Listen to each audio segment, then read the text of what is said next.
Good morning, my friends. It's Steve again, bringing you a couple of thoughts from Psalm 1. Now, we've looked at Psalms 1, verses 1 and 2. Blessed is the man who does not walk in the counsel of the wicked, or stand in the way of sinners, or sit in the seat of mockers.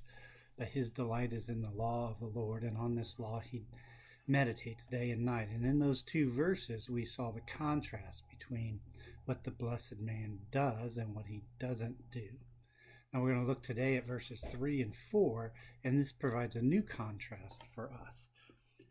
Verse 3, he is like a tree planted by streams of water, which yields its fruit in season, and whose leaf does not wither. Whatever he does prospers.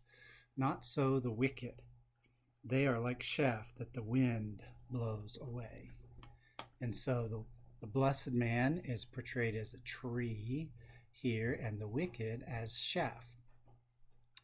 One of the things I learned in Israel is that farming, particularly there, includes more than the traditional crop-based farming like wheat or barley.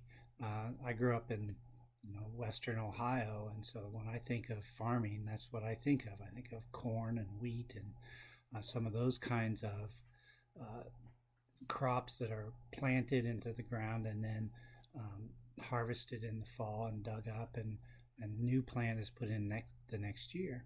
But a big part of farming in Israel is actually tree farming, where we have olive trees and date palms or date trees, fruit trees of all kinds of different varieties, nut trees, and that these are considered to be part of farming as well. And the tree that is planted by a stream of water has what it needs at its immediate behest. I mean, there is always water available for it, and there is always sun available for it. When I was a very, very young child, 1 or 2 years old, my grandfather built a house along the banks of the Ohio River down in southern Ohio. And when he finished building the house, he planted 4 sycamore trees, one off of each corner of the house. And he planted them, a good ways off from the corners of the house. And I can remember those trees as I was growing up. At first, they were just small trees. But by the time I was in high school, those trees were well taller than the 2-story house that he built, and their branches had spread out, and they provided shade for the entire house and all of that area, because those trees were planted by the Ohio River. They had plenty of water available for them. All the nutrients they needed were right there. And this is the kind of idea that is being given to us in verse 3. The tree planted by water produces crops in season, doesn't have leaves that wither, and doesn't get diseases. It is a healthy tree, and it will do well. And that is what the blessed man is like.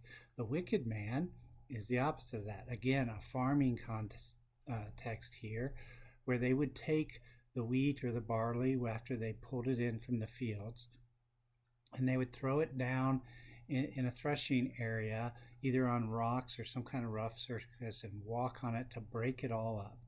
And then they would throw it all up in the air, and the wind would blow away everything they didn't want, and the seed, the grain itself was heavy, and it would fall back down, and that's how they separated it. So the wicked man is like that chaff that just blows away, has no value whatsoever.